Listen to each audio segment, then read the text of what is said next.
Hello friends, आज हम लोग पढ़ेंगे सीबीएसई क्लास 12 फिजिकल एजुकेशन का एक इम्पॉर्टेंट टॉपिक जो कि है आपका पोस्चरल डिफॉर्मिटीज। ये आपके यूनिट 5 का एक पार्ट है, children and women in schools का।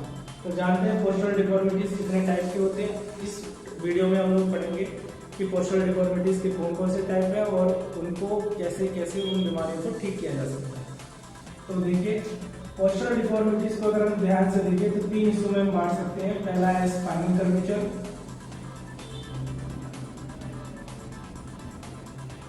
दूसरा राउंड शोल्डर,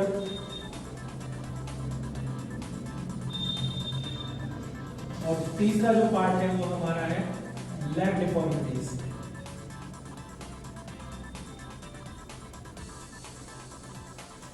स्पाइनल कर्वेचर जो होता है आपका, वो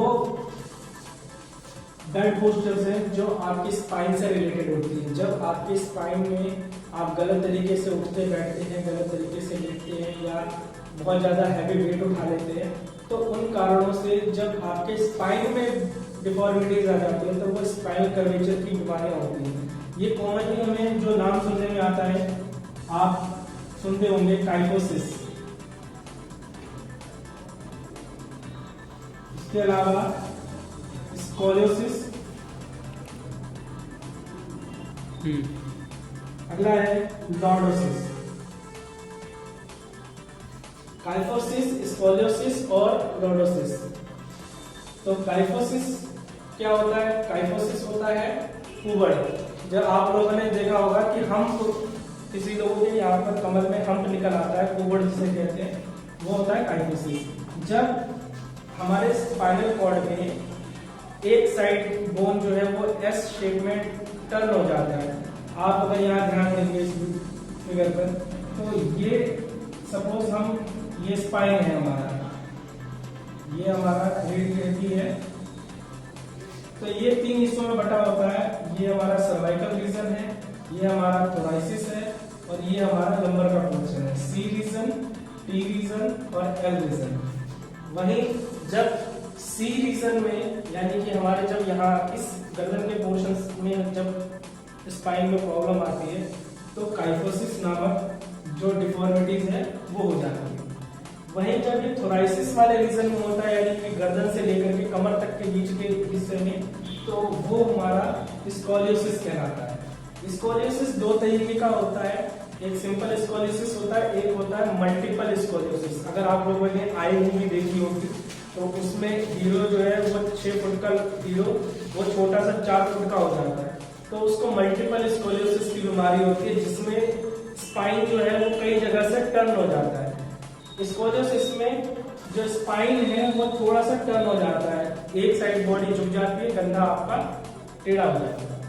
लॉर्डोसिस में एल रीजन जो है आपका, जो लंबर बॉडी का पार्ट है, जो आपका स्पाइन है, ये पीछे होना चाहिए, ये गलत पोस्चर की वजह से आगे टर्न हो जाता है। जब ये आगे टर्न हो जाता है तो किसी की तोन नहीं भी होती है, लेकिन फिर भी वो पीछे से कर्व इतना होता है कि वो लगता है कि जैसे कि तोन उसकी बाहर है। तो ये तो हो गया फ्रेंड्स स्पाइनल कर्वेचर। अगर एक दूसरे तरीके की बात करते हैं तो वो होता है राउंड शोल्डर।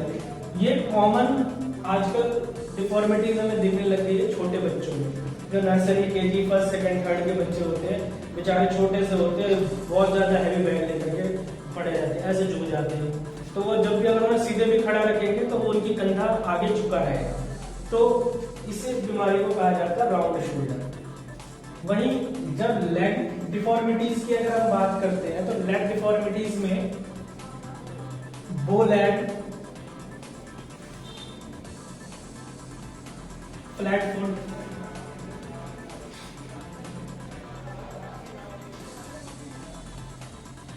और नॉक नी, ये 3 जो है ये कॉमन डिफॉर्मिटीज है। बो लेग, जब दोनों घुटने हमारे बाहर की तरफ बेंड हो जाते हैं। फ्लैट फुट, जब हमारे पैर के बीच का जो कर्व होता है वो बिल्कुल फ्लैट हो जाता है, सीधा हो जाता है, चपटे पांव जिसे कहते हैं। नॉक नी, इसमें घुटने आपस में टकराते हैं। अगर हम ध्यान से देखें तो ये जितनी भी डिफॉर्मिटीज है, इन सभी डिफॉर्मिटीज का जो मेन कारण है वो यहाँ पर मैं आपको बताना चाहता हूँ। जो कॉजेज है मेन,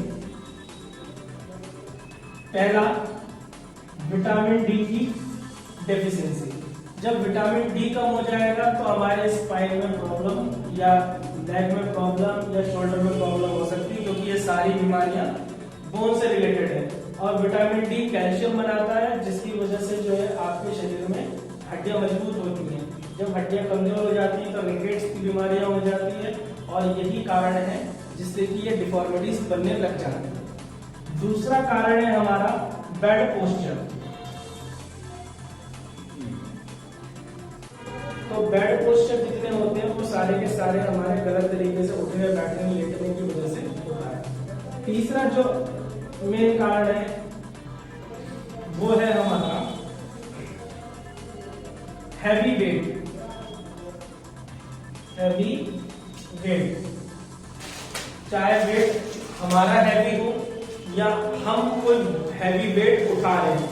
आप अगर देखें तो जो कूली लोग होते हैं वो जब अपने सिर के ऊपर बोझ उठाते हैं तो उनके पैर ज्यादातर उनके घुटने बाहर की तरफ होते हैं, तो पैर उनका बैलेंस नहीं बना पाता, जिसकी वजह से उनके घुटने बाहर की तरफ हो जाते हैं, वो लाइक की बीमारी हो जाती है। तो अगली जो कारण है वो हमने आपको अभी बताया, vitamin D, bed posture, heavy weight, और उसके अलावा कैरी करना, हैवी वेट को कैरी करना है। इसमें मैंने कहा कि आपका वेट ज्यादा होता है, और इसमें कहा मैंने कि कोई हैवी वेट आप कैरी कर रहे हैं, ठीक है, ये कारण है। और मैं एक सीधा सा हमेशा हर समय बोलता हूँ, जो कारण है वही निवारण है। जब कारण आपको पता चल गया तो उसका निवारण क्या है, आप उस कारण को खत्म कर दीजिए, बीमारी अपने आप ठीक हो जाएगी। तो विटामिन डी की कमी की वजह से होता है, विटामिन डी लेना शुरू कर दीजिए, सूर्य की रोशनी लीजिए, और साथ में जो दूध वगैरह है उन सब चीजों को लेते रहे। बेड पोस्चर, आपका पोस्चर गलत अगर है तो आप अपने पोस्चर को ठीक कीजिए, सही तरीके से उठने बैठने का तरीका जाने, जिससे आपका पोस्चर जो है वो सही रहेगा। करेक्ट पोस्चर आपको पालन करना है। अपना वजन घटाएं, और साथ में कोशिश करें कि अपनी क्षमता से बहुत ही ज्यादा वेट ना उठाएं। ये तो कॉमन कारण है, और कॉमन ही इसके निवारण मैंने आपको बता दिया। Kyphosis, scoliosis, lordosis, round shoulder, bow leg, flat foot, knock knees, इन सभी को क्योर करने के लिए अगर हम ध्यान दें अगर आसनों की, तो ये जितने भी स्पाइन से रिलेटेड जो प्रॉब्लम है इनको ठीक करने के लिए दो आसन मैं बताता हूं आपको। एक है धनुरासन, एक है धनुरासन, और दूसरा है आपका भुजंगासन। इन दो आसनों को करने से स्पाइन से रिलेटेड जो प्रॉब्लम्स है वो खत्म हो जाती हैं। राउंड शोल्डर भी आपका भुजंगासन से क्योर हो जाएगा। बो लेग, फ्लैट फुट और नॉक नीज के लिए थोड़े से हम एक्सरसाइज को प्रेफर करते हैं। बो लेग में क्या करते हैं, क्योंकि हमारे घुटने बाहर की तरफ है, तो आप उनको दोनों पैरों पे घुटने को बांध करके आप सोने की कोशिश करें, तो उससे बो लेग जो है वो धीरे धीरे, क्योंकि बहुत लंबा टाइम हुआ जिसकी वजह से पैर बाहर हो रहे थे, आप एक्सरसाइज करेंगे धीरे धीरे पैर आपके अंदर की तरफ आ जाएंगे। फ्लैट फुट, ये कारण जो है सबसे ज्यादा फैशन में चेंज की वजह से होता है। फैशन हमारा जैसे ही चेंज हुआ, पहले लोग कर्व वाले जूते पहनते थे, अब फ्लैटेड शूज पहनने लगे, तो फ्लैटेड शूज पहनने की वजह से हमारे पैर का कर्व भी जो है धीरे धीरे सीधा होने लगा। तो अब जिनके पैर सीधे हो जाते हैं, चपटे पैर हो जाते हैं, उनको रनिंग में बहुत प्रॉब्लम आती है। इसलिए फ्लैट फुट वाले जितने भी रोगी हैं उनको कोशिश करना चाहिए कि अपने पैर को, जैसे सपोज हम ये हाथ जो मेरा पैर है, आप नीचे कुछ रुमाल रख दे और पैरों से इसको खींचने की कोशिश करें। कुछ ऐसी एक्सरसाइज करें जिससे कि आपके पैर के बीच में यहाँ पर आरक बने, तो आपका ये फ्लैट फुट ठीक हो जाएगा।